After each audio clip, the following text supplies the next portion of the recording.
to kill a Rio that's a true Rio, I had to go to Southern Oregon. I feel that's the only place that I can kill one that's not a hybrid. And so we went down there. It kind of took me out of my element a little bit, you know.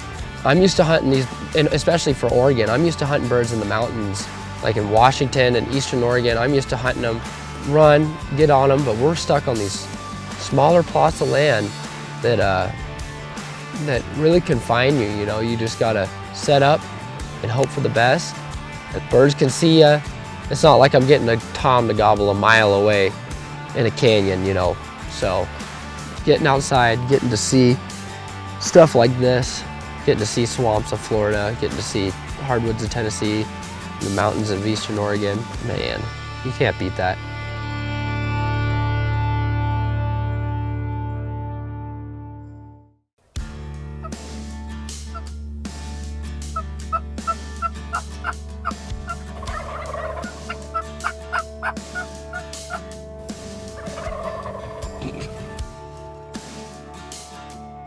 You know, the morning before we really got into our Rio hunt, we tried a few other properties, you know, that we had permission on, and truthfully, it wasn't all that great.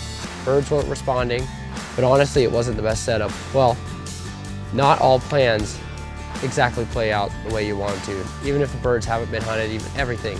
That first morning hunt, we pick up, go to the other side of the ranch. We're gonna go try it, get some birds struck up.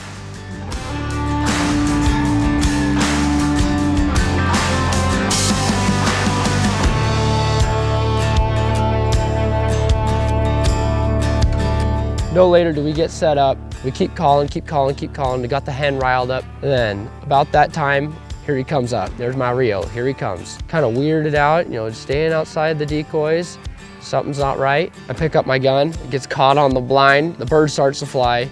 I totally missed. Absolutely heartbreaking.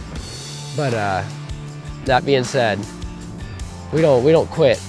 And my friend Wyatt says, man, we got a property over here that's just supposed to be full of birds. You know, it's first time hunting it, first time trying it.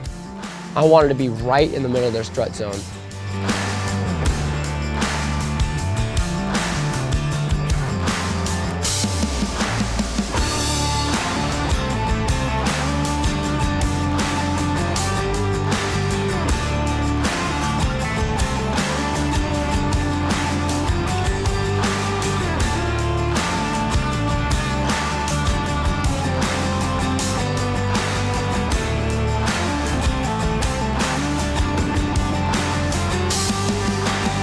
No later do we get set up, start calling, a bird gobbles right there. He's coming to the roost. So we're set up right where they want to be. The hens come out across the hill, and man, I'm like, oh man, he's got hens, you know, they're all going to the roost. So I just get on him really hard, just start cutting and yelping at him. And he keeps looking. I see him looking. I'm like, oh man, you don't need to keep looking at me. And about that time, he keeps coming closer and closer. His hens keep getting farther and farther away.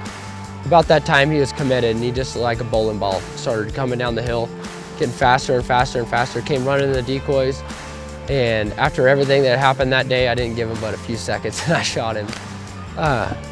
Pretty cool.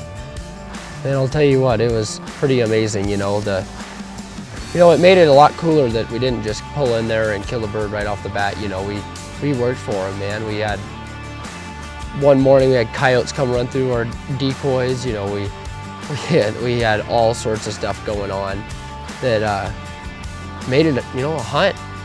It was an experience, yeah, and that's what I enjoy, the experience more than I do anything.